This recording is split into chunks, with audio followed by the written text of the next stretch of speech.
I didn't cry when my daughter-in-law packed my things into 3 plastic bins. I didn't say a word when my son handed me a cardigan I hadn't worn in 15 years and told me it would be cold at night. I just stood in the hallway of the house I had lived in for 31 years and watched them decide what I was allowed to take with me. My reading glasses. A photograph of my late husband, Gerald. My Bible, which my daughter-in-law picked up and set down twice before finally dropping it in the bin. A change of clothes. My rosary beads. That was it. My son, I will call him my son because that is what he is, even now told me the room was small. He said I wouldn't need much. He said this was the right decision. The safe decision.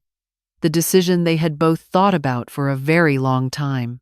His wife stood behind him and nodded at everything he said, the way she always had. I had turned 73 the month before. I was sharp as I had ever been. I drove myself to the grocery store every Tuesday. I paid my own bills. I kept a garden in the backyard that Gerald and I had started together 20 years ago, and I could still name every plant in it without pausing. But my son had decided I was no longer safe living alone. And 3 months earlier, when he had sat across from me at my own kitchen table and pushed a stack of papers toward me, I had trusted him enough to sign. He told me it was a trust document. He said Gerald's estate attorney had recommended it. He said it was simply to protect the house, the savings, everything Gerald and I had spent our whole lives building together to make sure it transferred cleanly one day without going through probate. He used words like efficiency and protection and peace of mind, and I listened to him the way a mother listens to her child explaining something she mostly already understands. Patient and a little distracted, thinking about whether I'd turned the stove off, I signed. I did not read it carefully. That is the truth. And I have made my peace with it, though it took a long time. The facility was called Meadow Ridge. It was 40 minutes from my house, past the highway interchange and down a county road I had never had reason to drive before. It smelled like industrial cleaner and cafeteria bread. The hallways were the color of old teeth. My son carried my bins inside, introduced me to the intake nurse with a wide smile. I recognized from his childhood the smile he wore when he wanted someone to like him. And then he hugged me, told me he would visit on Sundays, and left. I sat on the edge of the narrow bed in room 14B and looked at the window, which had a view of the parking lot and a single oak tree at the far edge of it. The tree was the best thing about the room. I decided that immediately. The first week, I was cooperative. I went to the group activities they scheduled. I ate in the dining room. I introduced myself to the woman in 14A, whose name was Ruth, and who told me within 20 minutes of meeting me that her granddaughter had promised to come every weekend and hadn't shown up in 4 months. I listened. I already understood. What I did not do was panic. I had lived long enough to know that panic spends your energy before you have any use for it. Gerald used to say that fear is a bad investor. You pour everything into it and get nothing back. I thought about Gerald a great deal during those first days. I thought about what he would have said. I thought about the look he would have given our son. I had not spoken to a lawyer in 20 years. After Gerald died, I had been through the estate process on my own, with the help of a woman at the bank named Carol, who had been very kind and very methodical. I hadn't needed a lawyer since, but I had kept the card of the attorney who had handled our wills. It was in my wallet, which my daughter-in-law had left me, probably because she didn't think there was anything useful in it. She was wrong. I wasn't allowed to use my own phone. My son had taken it the night before I was brought to Meadow Ridge. He said the plan was too expensive and that he would get me a simpler one. There was a communal phone near the nurses' station that residents could use for 15 minutes at a time, and you had to sign a sheet to request your slot. The first Thursday, I signed up for 2, 15 inches the afternoon. I did not call my son. I did not call my daughter-in-law. I called the attorney's office, and I asked for an appointment. The receptionist told me the earliest available was a week and a half out. I told her that was fine. I asked for a Thursday at 2:15. She said they could do a Thursday at 3. I said that was perfect. When I hung up, I sat back down in room 14B and looked at the oak tree in the parking lot, and I felt something settle inside me. Not hope exactly. Something quieter than hope. More like direction. My daughter-in-law called that Saturday. She asked how I was adjusting. She used the word adjusting, the way people use words when they have already decided what the answer should be. I told her I was doing fine. I asked how her sister's wedding planning was going. She talked for 6 minutes about flower arrangements and venue deposits, and I listened and said the right things at the right times. And when we hung up, she almost certainly told my son that I sounded calm. I was calm. That was not a performance. I have always done my best thinking when I am calm, and I had a great deal of thinking to do. Ruth, my neighbor in 14A, had a daughter who drove in from Harrisburg once a month and left her a small amount of cash for incidentals, snacks from the vending machine, stamps, that sort of thing. Ruth was generous with the stamps. I asked her one evening if I could borrow 2, and she pressed 4 into my hand without asking why, the way good people do. I wrote 2 letters, one to the attorney, confirming my appointment and asking him to look into the document I had signed in March. I wrote down what I could remember of it, the date, the notary's name, the fact that my son had been the one to prepare it. I folded the letter into an envelope and asked one of the younger staff members, a girl named Priya, who was studying for her nursing exam and sometimes sat with me in the afternoon, if she could drop it in the outgoing mailbox. She did, without making a thing of it. The second letter I sent to my sister in Dayton. I told her where I was. I told her not to call the facility directly. I told her to call the attorney's office and leave her number so that when I spoke to him, I would have a way to reach her. I explained as much as I could in 2 pages. My handwriting has always been clear. Gerald used to say I wrote like someone who meant what they said. I sealed that envelope and gave it to Priya as well. Then I waited. I have never been afraid of waiting. I am a woman who grew up watching her mother can tomatoes for 6 hours at a time, and I understand that the most important work is often the work that looks like nothing from the outside. My son visited that Sunday. He brought flowers, orange lilies, which he knew I didn't like as well as I liked roses, but the gesture was real enough. We sat in the common room, and he asked me about the meals and the staff and whether I had made any friends. I told him about Ruth. He nodded. He seemed relieved that I was not crying, not accusing, not making things difficult. He told me he thought I would come to appreciate the security of the place. He used the word security twice. I asked him, very casually, how things were going at home. He said fine. I asked if he and his wife had been back to the house at all. He said yes, just to check on things, to make sure the heat was set properly before winter. I nodded. I said that was very thoughtful of him. He left after an hour. He hugged me at the door and said he loved me, and I said I loved him too, and both of those things were true. That is the part that is hardest to explain. I was not acting out of anger. Anger would have made me sloppy. I was acting out of necessity, the same way you act when a pipe bursts or a storm is coming. You don't have to hate the pipe, you just have to fix it.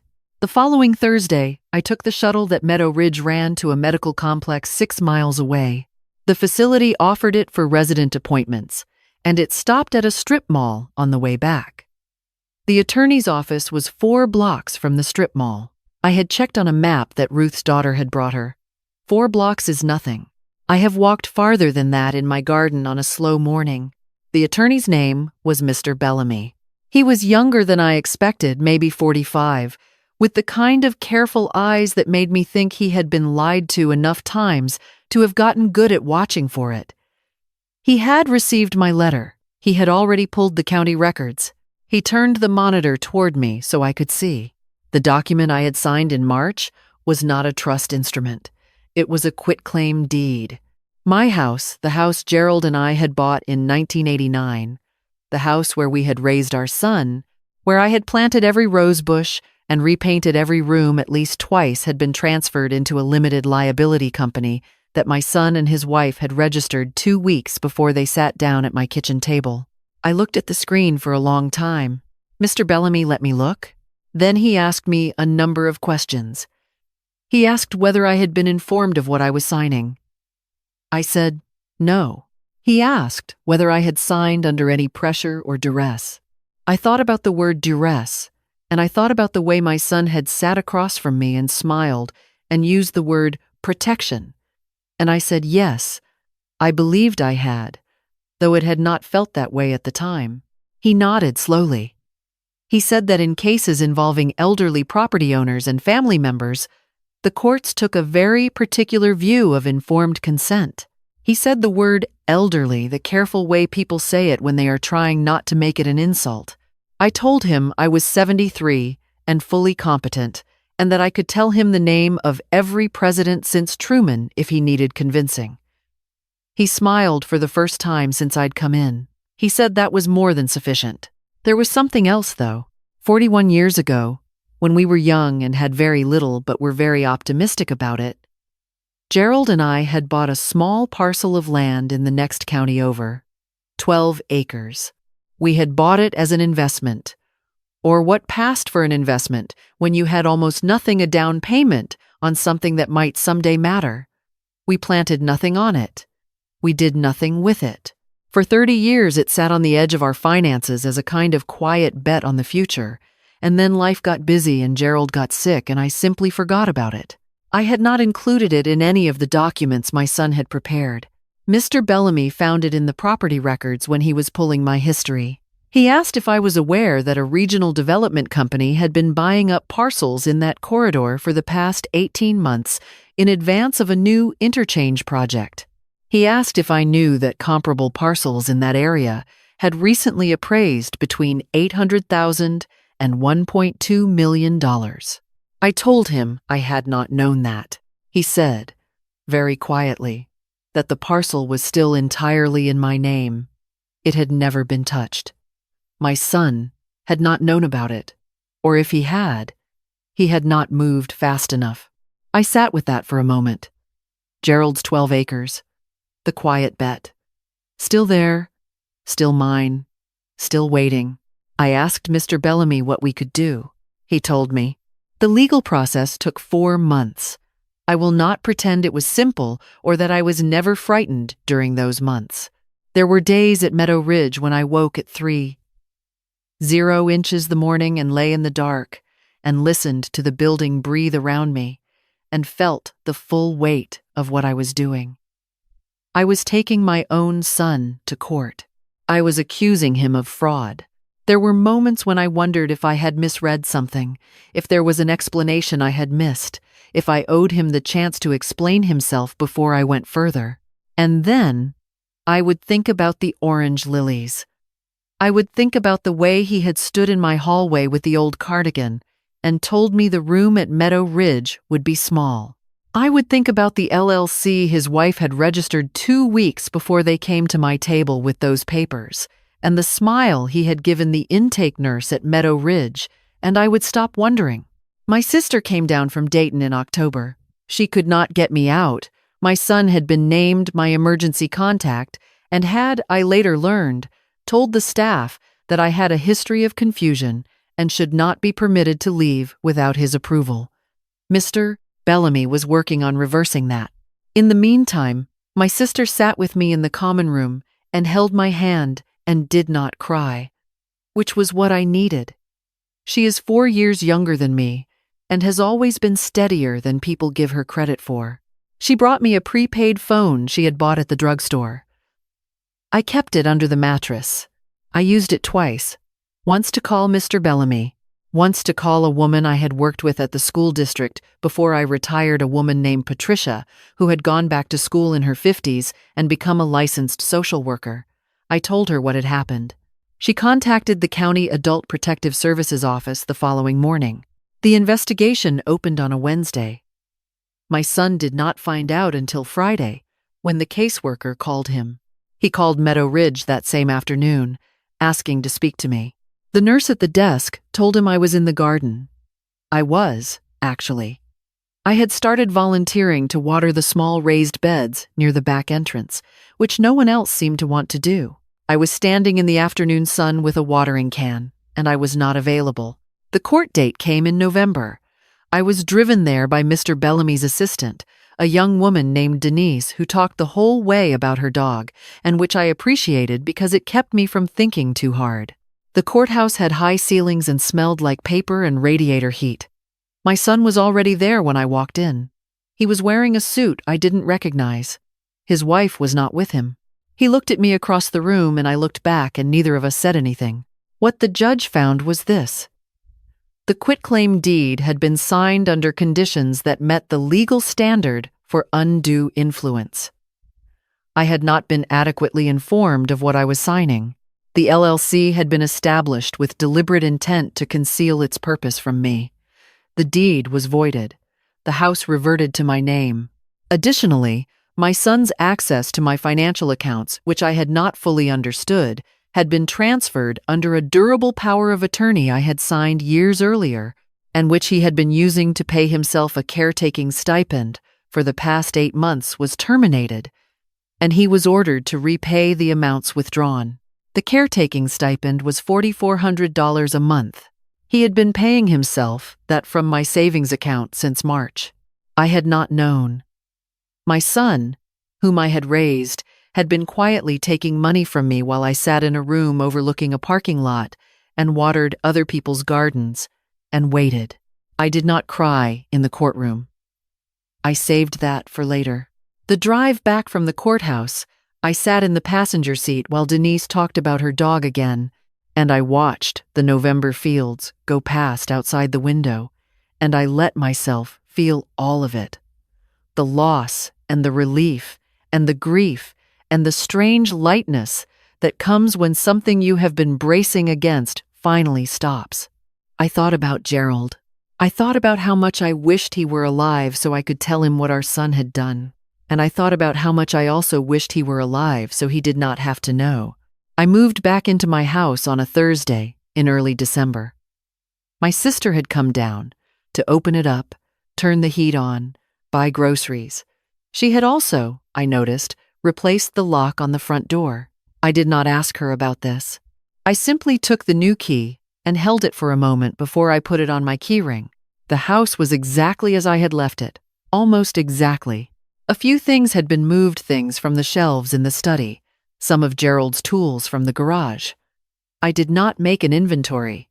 I decided not to make an inventory. What mattered was that I was standing in my own hallway, with my own key, with my coat still on because I hadn't taken it off yet, and the house was quiet and warm, and smelled like the candles my sister had lit in the kitchen. And it was mine. The land deal closed in February. The development company had been acquiring parcels for 18 months, and they were ready to move. Mr. Bellamy had handled the negotiation. Gerald's 12 acres, the quiet bet, the forgotten investment, the thing my son had not known about or had not thought to take, sold for $940,000. I sat at my kitchen table, the same table where my son had pushed those papers toward me 10 months earlier, and I looked at the number on the settlement document for a long time. $940,000. 41 years ago, Gerald had written a check for $7,000 for that land. He had been nervous about it. We had talked about it over dinner for 2 weeks before he did it. I had told him it was a good idea. He had said he wasn't sure. We had gone back and forth until finally he just did it, the way Gerald always eventually did things quietly, without ceremony, and usually right. I thought about telling my son. I considered it genuinely. He was still my son. He was still the boy I had sat up with when he had croup at age 2. The boy I had driven to every baseball practice for 4 years. The boy whose face had been the first thing I looked for when Gerald died, because I wanted to make sure he was all right. He was still all of those things. I did not call him. He had tried to reach me twice since the court date. Both times I had let it go to voicemail. Both messages were short. He said he was sorry. He said he had been under a lot of financial pressure and had made decisions he shouldn't have made. He said he wanted to explain. I understood financial pressure. Gerald and I had gone through lean years too. Years when we ate a lot of pasta and I sewed the kids' Halloween costumes because we couldn't afford to buy them. Financial pressure is real, but it is not the same as sitting across from your 73-year-old mother with a stack of papers and a smile, telling her you are protecting her. There is a difference between hard times and that. I used some of the money to have the house repainted. The garden got a proper irrigation system, which I had wanted for years, and Gerald had always said we'd get to eventually.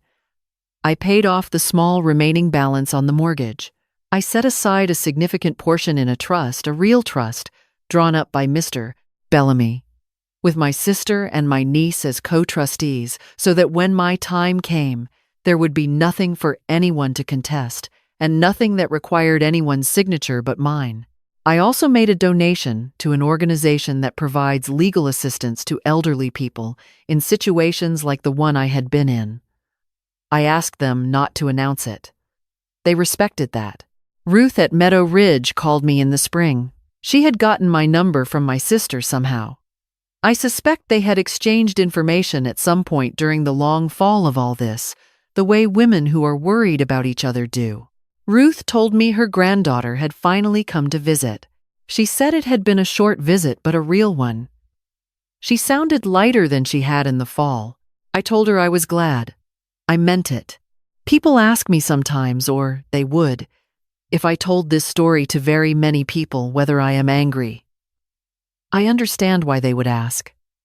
The answers feel like they should be simple, but the truth is more like this. I am not the same person I was before March of last year, and I cannot pretend otherwise, and I do not want to. What happened to me was real. The fear I felt in that room at Meadow Ridge at 3:00 the morning was real. The humiliation of being treated like someone who had already stopped mattering was real. Those things do not go away because the ending turned out well. But I also know now more clearly than I have ever known anything what I am made of. I know that I can be afraid and still think straight. I know that patience is a form of power that other people rarely see coming. I know that Gerald's quiet, careful instincts were right about more things than I understood when he was alive, including 12 acres of land in the next county that sat waiting for 41 years to matter. I am 74 years old. I wake up in the morning in my own house, in my own bed, under the quilt Gerald's mother made for us in 1981, and which is still, somehow, holding together. I drink my coffee in the kitchen and look out at the garden. In the summer, the roses come back. In the fall, I put the garden to bed and I think about what I'll plant in the spring. My son is out there somewhere, living his life. I don't know much about it anymore. I pray for him, genuinely, because I was raised to believe that is what you do, and because hating him would cost me more than I am willing to pay. But I do not regret a single thing I did. I signed a paper I should not have signed. That is the one thing I would do differently.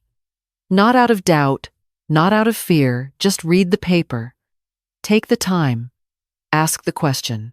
Trust yourself enough to slow things down, even when someone you love is smiling at you across the table and telling you it's all for your own good. Because here is what I know. At 74, in a way I could not have told you at 40 or even 60, no one gets to decide when you are finished. Not your children, not a court, not a facility with a parking lot and a single oak tree and hallways the color of old teeth. You decide that. Gerald knew it. Ruth knows it. And after everything, after the papers and the room and the long waiting and the cold November courthouse and the settlement document on my kitchen table, I know it too. I am still here. That is the whole story. And it is enough.